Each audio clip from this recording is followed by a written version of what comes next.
JCO NCO others rank के हितों की लड़ाई में जो एक ठहराव आ गया था और पूर्व सैनिकों की मंशा जो थी उसको देखते हुए voice of ex serviceman society ने 9 मार्च 2025 को राजेंद्र भवन नई दिल्ली में पूर्व सैनिक संगठनों की एक बैठक का आयोजन किया, जिसमें मुख्य रूप से फेडरेशन ऑफ वेटरन एसोसिएशन और सबका सैनिक संगठन, जो बड़े संगठन के फेडरेशन से, इनको इनवाइट किया गया है।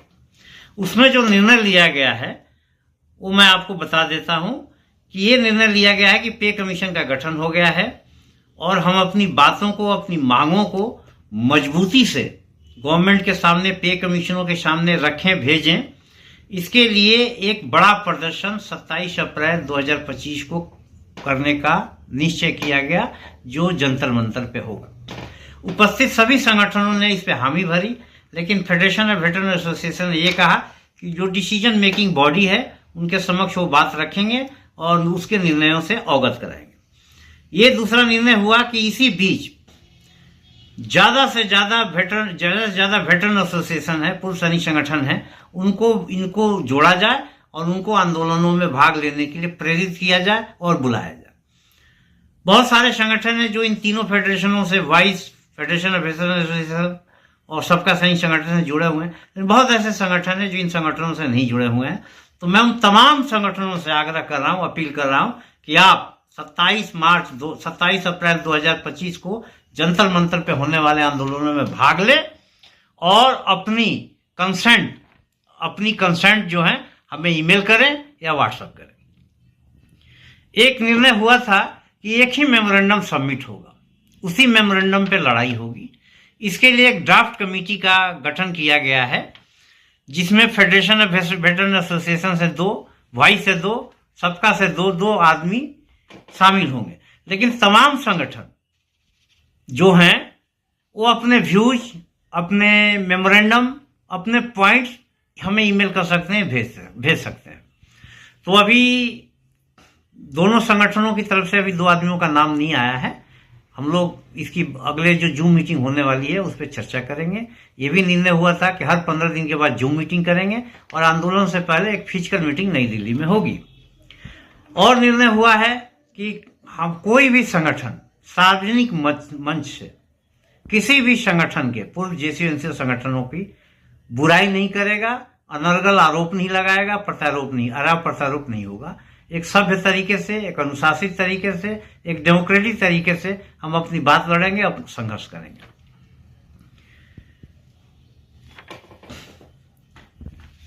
तो मैं एक बार फिर सभी संगठनों से अपील कर रहा हूं कि 27 अप्रैल 2025 को नई दिल्ली में होने वाले आंदोलन में भाग लें और जो एक ठहराव आ गया है अपने अधिकारों की लड़ाई के प्रति, उसमें दुगने उत्साह के साथ और तेजी के साथ इसको आगे बढ़ाएं। जय हिंद, जय भारत। सैनिक भाइयों, जो सरकार ने कोविड टाइम में अपना लिए आकर डीए डीआर का अरियर्स नहीं दिया था, लेकिन इसमें भी एक बात हो गया, आप लोग को याद रखना।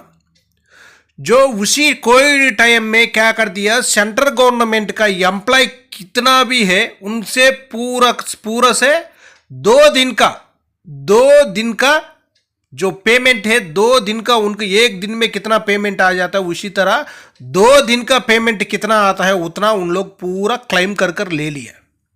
हर एक एम्प्लॉय से ले लिया, बैंक एम्प्लॉय से ले लिया, रेलवे से ले लिया, जो डिफेंस पर्सन है उनसे भी ले लिया, नेवी, एयरपोर्ट्स, हर एक जो सेंट्रल गवर्नमेंट एम्प्लॉय का कौन है उनको पूरा ले लिया। जो पैरामिलिट्री फोर्सेस, सीआरपीएफ और बीएसएफ और पैरामिलिट्री फोर्स में कौन आ रहे हो उनसे भी ले लिया है। लेकिन अपना डीए भी दोबारा रुका दिया। जो हमसे भी ले लिया है, लेकिन जो अपना लिए डीए डीआर मिलना था जो कोई टाइम का, वो भी नहीं दिया है। जो इसी में देखो 4% देना था वो भी नहीं दिया, उसके बाद 3% था वो भी नहीं दिया, उसके बाद दोबारा 4% है, टोटल 11% देना था, 11% का डीए डीआर का अरियर्स नहीं दिया हुआ। इसी टेबल में भी देख लेना आप लोग, सिपाही से लेकर हवलदार तक, एक्स ग्रुप भी है, वाई ग्रुप भी है, किनके लिए कितना कितना पैसा बन जाता है वो एक बार जानकारी ले लेना। आपका पैसा सरकार के पास कितना है, जो सरकार ले लिया लेकिन दिया नहीं है, जो कोई भी सरकार होने दो, कोई भी या कांग्रेस होने दो, बीजेपी होने दो, और एक सरकार होने दो, और एक सरकार होने दो, जो सेंट्रल गवर्नमेंट एम्प्लॉय के लिए उनका डीए कितना बन जाता है उतना डीए देना ही पड़ेगा। दूसरा सरकार आने से नहीं देगा, वो सरकार आने से नहीं देगा बोलकर नहीं है, कोई भी सरकार रहने दो सत्ता में, लेकिन जो एम्प्लॉय के लिए जो उनका हक को मिलना था साल में दो बार ही मिलता है, 2 बार मिलने से, वो 2 बार ही आप बंद कर देने से उनका जो मिलना था अरियर्स वो नहीं मिलेगा। लेकिन ऑलरेडी उनसे क्या कर दिया, 2 दिन का 2 डेज का पेमेंट ले लिया है सरकार। जो हम लोग बैंक में था, बैंक एम्प्लॉय से भी ले लिया, 2 बार ले लिया है, करोड़ों को पैसा ले लिया। लेकिन सरकार के लिए उसी भी जो पूरा नहीं हुआ, जो अपना डिफेंस पर्सन का भी ले लिया, जो बॉर्डर में रहता है, जो आईसी में सीएचएल ग्लेशियर में था उन लोग से भी ले लिया, जो ग्लेशियर में था भाई लोग को उनसे भी ले लिया। वो तो ड्यूटी नहीं देखा बोलकर नहीं बता सकता है ना। उसी टाइम में भाई लोग पूरा उतना तकलीफ में, सर्दी में हो कुछ भी हो उधर ही था, वो छुट्टी भी नहीं आया उन लोग को। लेकिन क्या कर दिया सरकार, उनको पहले नायक निर्मल जी जो वेस्ट बंगाल के हैं, उनका फोन आया था कि आपके एसोसिएशन से कभी जुड़ा व्यक्ति जो एडवोकेट होने का दावा कर रहा है, एडवोकेट है, कह रहा है कि मैं वाई ग्रुप को एक्स ग्रुप का पे दिला दूंगा। वो वाई ग्रुप के हैं, उनको एक्स ग्रुप का पे दिलाने का वादा कर रहा है। आप इस तरह के किसी झांसे में ना आए। कुछ लोग वॉइस के नाम का गलत इस्तेमाल कर रहे हैं, हमारी संज्ञान में बात आ रही है, हम लोग उनके खिलाफ कार्रवाई भी करेंगे।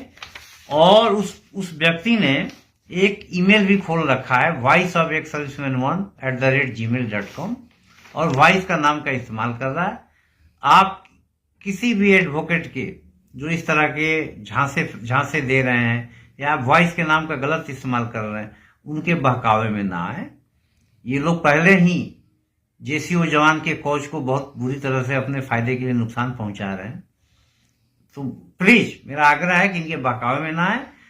एक्स पे और pre mature retiree on request जो रिटायर गए हैं, इनका केस करने के लिए केवल सोसाइटी ने राजीव बहल जो लीगल हेड हैं और वाइस चेयरमैन है सोसाइटी के, उनको ऑथराइज किया है। आप कोई भी इस तरह के केसेस है उनको ही अप्रोच करिए, हमने और किसी को ऑथराइज नहीं किया हुआ है। जो हमारा नाम का इस्तेमाल कर रहा है वो गलत है। दूसरी बात, सैनिक भाइयों, जो 8th पे कमीशन से पहले अपना लिए आकर जो एमएसपी का बेनिफिट मिलना बहुत ज़रूरी है, लेकिन सरकार या देगा या नहीं देगा वो कोई भी नहीं बता सकता है। क्यों बोलने से अपना सरकार क्या है, जो इलेक्शन टाइम में ही कोई भी फैसला ले लेगा। दिल्ली का इलेक्शन था, 8वें वेतन का अनाउंस कर दिया। इसी तरह जो एमएसपी का है, ये प्रॉब्लम कौन दूर करेगा। एमएसपी एक सिपाही से लेकर सूबेदार मेजर तक बेनिफिट मिलने से जो फैमिली पेंशन है उनको भी मिलेगा, जो पीएमआर वाला है उनको भी मिलेगा, सभी को मिलेगा। सभी को मिलने से क्या हो जाएगा, उनका बेसिक ज़्यादा बढ़ोतरी हो जाएगा। जो एमएसपी मिलकर OROP 3 के साथ एमएसपी मिलने से कितना बेसिक होगा, ये एक बार देख लेना। ये चार्ट में देखने से आपको जानकारी हो जाएगा। वो मिलने दो मत मिलने दो, वो बात का बात है, लेकिन वो मिलने से अपना लिए कितना बेनिफिट मिल सकता है ये देखना बहुत जरूरी है। जो सरकार देगा नहीं देगा वो तो ठीक है, छोड़ दो, लेकिन वो मिलने से अपना लिए कितना फायदा होगा, यही तो पे कमीशन में भी अपना लिए कितना बेनिफिट मिलेगा। एमएसपी मिलकर अपना बेसिक होने से उसका बाद अपना लिए 8th पे कमीशन कोई भी फिटमेंट फैक्टर देने दो, कम कर देने से भी अपना लिए क्या हो जाएगा, ज़्यादा फायदा हो जाएगा। फैमिली पेंशनर्स हो, पीएमआर वाला हो, जो सर्विस पेंशनर हो, सभी को बेनिफिट ज़्यादा मिलेगा। एक बार देख लेना, ये टेबल आप लोग देखना बहुत जरूरी है। ओके फ्रेंड्स, नेक्स्ट वीडियो मिलेंगे। जय हिंद।